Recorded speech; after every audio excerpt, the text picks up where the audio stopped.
Welcome back. Well, we have in studio Emmanuel Jambo, a professional photographer recognized by Forbes in 2012 as among Africa's most influential photographer. And of course, he is President Uhuru Kenyatta's personal official photographer. First of all, how did you land that deal? Well, I got called in when they were doing the election first, the campaign and everything. So we came in. His team called me. He had an amazing team, and they put together everything. And we started from there, and we did the official, and from there it was just good relationship. All right, good relationship. I'm sure that's something we'll talk about when it comes to talking to young photographers about growing their businesses, so to speak. First of all, tell us a little bit about your background. I know you're originally from South Sudan, Yes. but you spent a lot of your childhood and growing up in the United States. Tell us a little bit about how your childhood was. Well, my childhood was just school. Back in Sudan, it was just school and basketball, swimming. That's it. And my parents moved to the States, and same. It was school, university, and work. And 6.5 years ago, I moved here. All right. Yeah. And I understand you actually had a basketball scholarship in the United States. So how did you move from sports into photography?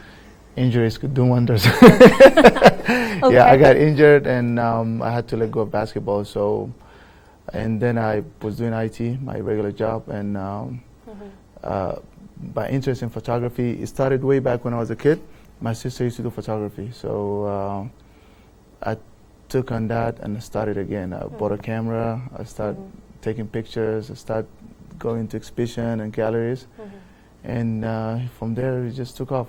So did you start the photography business in the United States or when you came to Nairobi? Yes, I had a studio. I had a studio back in Atlanta, and it was doing good. It's like actually we were dealing with local magazine and local newspapers, and then do a lot of promotion for artists. And I had a contract with one of the business guys who run a modeling agency, so we used to do a lot of models. So, but as soon as I moved here, I think it was a lot of work was needed. A lot of the need for photography was there. So. I'm curious about your mentorship because I read that when you were in the United States, after the influence from your sister to get into photography, so to speak, you bumped into somebody who had been working with Martin Luther King. Yeah, actually, how was that experience? It was actually we met online. I was looking for some equipment online, and I went to see him, and he happened to go. He went to the same school I went to in Chicago, same college. So we bonded and we talked, and he agreed to mentor me because he was retiring. Actually, he was sick, so he retired after 40 years. And yes, he worked with Martin Luther King, with his wife too, and so it was a good mentorship. It was a good, good direction. All right. So when you came into Nairobi, did you set up M Studio immediately, or how was the journey to now get into business, so to speak, in Nairobi? Actually, no, it was when I visited my sister, and I met up with Connie from True Love. Connie Alwatch, yeah, the stylist. Connie Alwatch, yeah, and then I met up with Karamandi, and then Ayunga Pala. Ayunga Pala was editor for Adam Magazine, and he's the one who really encouraged me. He's like, you know what, do you have 30 days? You can just move here, and we can do work. So I moved, and so my first work was basically Drum, True Love, and Adam, Twende Magazine. And after a while, then I set up the studio. When I saw like there's a big potential actually. Yeah. Now perception is that photographers don't really make money, especially I want to know from your experience when you came in from the US, was it a profitable business? It is. If you're good at what you do, you can make good money. Yeah, definitely. I mean, it goes to all kind of business, but photography in general is it's a good business. If you're really good and you know how to manage your business, you can make good money. So how do you make the money? And the reason I'm asking is because there's a lot of young people who are writing to us on Instagram, on Twitter, and our 2422 SMS platform as well. And they're saying, you know, how do I make money? I've got a passion, maybe I've got a camera. How do I begin to make money? Well, I don't know if you really want to go in right away as a money-making machine. For me, it started as a passion. So I believe, like, when you have real passion, then you could, you can make money out of it. It just came by the way. It wasn't like, oh, I want to go into photography and I want to make money now. It's just, I loved it and I just wanted to be good at it. So for young guys, probably young photographers, just focus and try to master your craft, and and just probably maybe set up a small studio, or even sometimes you don't even have to. Just market yourself good. Like now you have all the tools online. You can post your pictures. You can take jobs for free. Just do a good job at it, and word of mouth is always travel, and you will start getting business. It's important. I mean, it's interesting you've mentioned quality, because I read something online where you were interviewed and you said, coming from a space where a lot of people were taking photography out of passion meant that the quality in that space was a lot higher than what you found locally.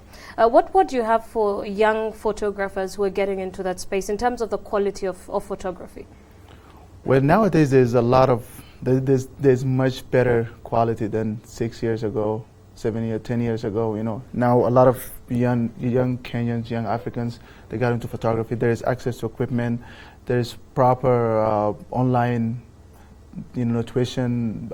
Might be a couple of schools came up. I'm not sure, but it's basically you come in and you just master your craft, and after that it's just I'm looking at some of the pictures that we're playing, quite some prolific photographs, I must say, and I'm just wondering, what does it take in terms of capital to start a photography business?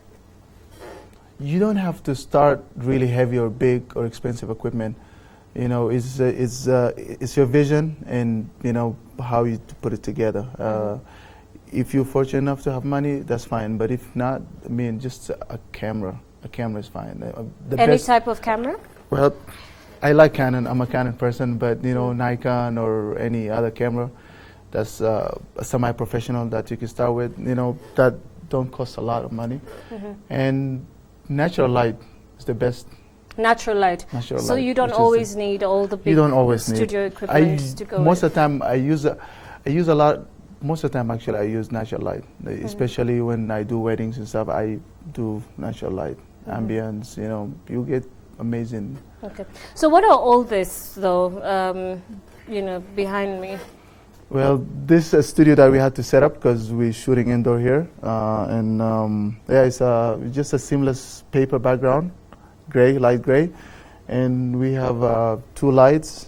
This one was working as a hair light for your hair, this beautiful hair, and this is the main light. This is the headlight, and a couple of reflectors just to smoothen your skin. All right. Yeah. Without sounding too vain, well, you took a picture of me earlier. Emmanuel did take a picture of me just when we were starting off the bulletin, and we'd like to see how it looks. My director tells me it's there. Wow. Yeah. So that's, you had to touch that up a little bit. Yeah, just a little, but you can see, like what I talked about, the hair light, you can see your hair. You see how it's highlighted in the back? Yes. And then you can see from the reflector, your eyes are popped up, it's like really glowy. Yes. Your skin is just flawless. It's just because of just a simple setup. My skin is always flawless. I know, but now we're just showing it. And that's in black and white? Yeah. It's just a simple, conversion to black and white. All right.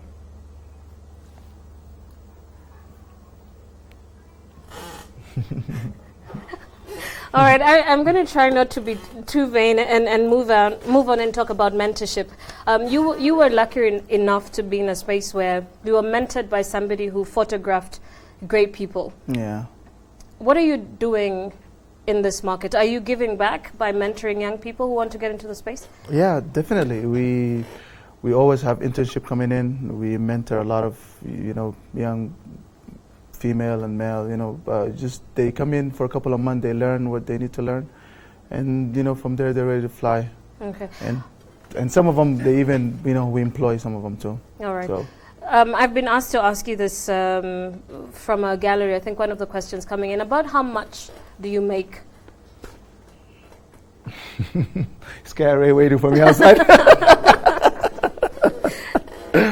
Well, I don't know actually, because I have my accountant who checked it out.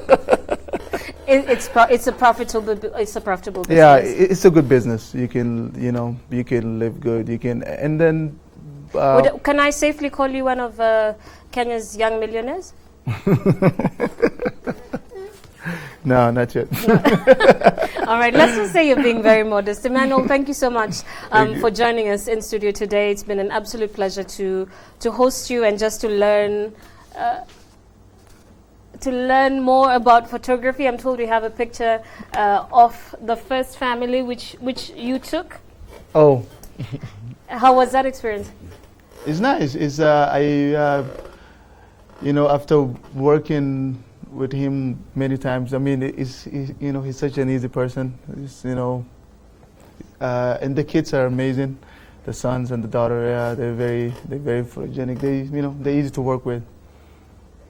Oh wow. Well, if you do need assistance for that kind of photography, can I afford you? A couple of CVs coming in. Emmanuel, thank you so much for joining us on the Business Center tonight. Now, Michael is standing by to bring us some more stories before we wind up at the Citizen Business Center.